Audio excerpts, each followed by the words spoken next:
Alors notre ouvrage traite des voies de circulation, c'est-à-dire de l'ensemble des infrastructures de transport qui servent au déplacement des personnes et des marchandises. Ces infrastructures sont indispensables pour un tout bon fonctionnement de la société. Nous avons traité principalement des infrastructures routières, du réseau routier, du fait que c'est quand même le réseau principal au point de vue kilométrage, au point de vue diffusion sur le territoire et aussi au point de vue utilisation de la part dans les déplacements. Mais nous traitons aussi un peu plus sommairement mais des voies ferrées ainsi que des chaussées aéroportuaires. C'est un ouvrage synthétique, 18 chapitres qui traitent de l'entier du cycle de vie d'une voie de circulation en allant finalement de la conception de cette voie de circulation, de l'organisation de celle-ci au sein du réseau.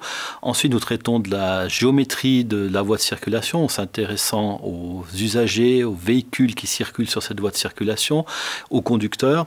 Et aussi, nous nous intéressons à la capacité de fonctionnement du réseau, autant en section que dans les carrefours. Nous avons ensuite traité de la construction de ces voies de circulation en traitant des matériaux, de la manière de les mettre en place, des différents matériaux existants, ainsi que de la manière de les dimensionner. Et puis finalement, nous traitons aussi lors de la vie, de l'exploitation de la voie de circulation, comment l'entretenir et aussi comment l'utiliser au mieux en utilisant les technologies de l'information avec les moyens de la télématique.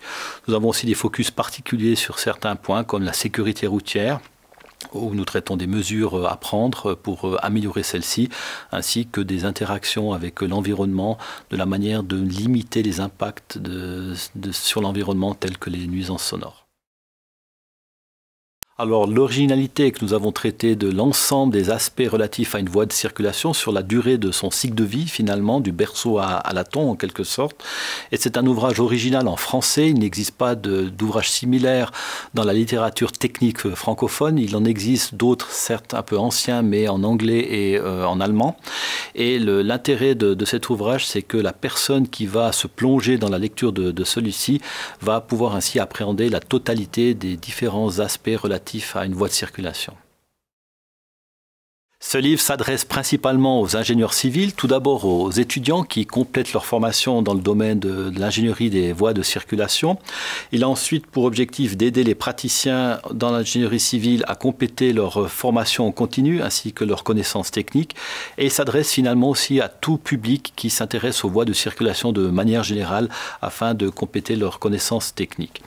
Il s'adresse principalement au public francophone. Nous avons bien sûr, nous sommes dans le contexte suisse, nous avons tenu compte de certaines spécificités de notre pays, mais nous avons aussi tenu compte des spécificités générales de l'ingénierie des voies de circulation dans le monde entier. Donc il peut aussi s'adresser à la France, au Canada, à la Belgique et à tous les autres pays francophones avec la problématique des voies de circulation.